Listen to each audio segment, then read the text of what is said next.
If you find yourself with a camera in your hand and want to learn how to use it, please subscribe to this channel, like the videos, comment below. Hey Photos family, today we're talking about lighting your background. It might not be a piece of fabric, it might not be anything but just simply the area on the other side of the field or the park where you're shooting.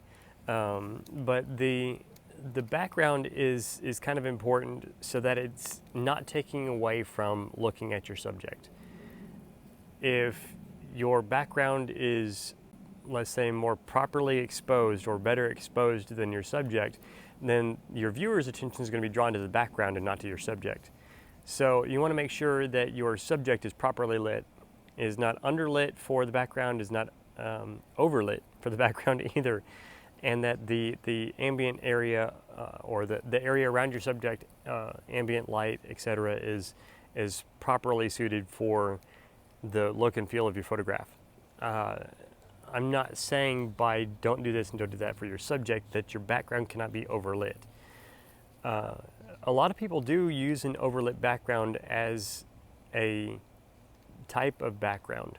If you do any kind of searching on videos of photographers out on a shoot, you'll find a lot of different examples of backgrounds that people will use, photographers will use, and the value in having a dark background or a light background is the setting of your subject. The setting of your subject is a lot to do with the quote feel of your photograph. The look of your photograph has a lot more to do with the styling of your photograph, not necessarily the technicals of being lit.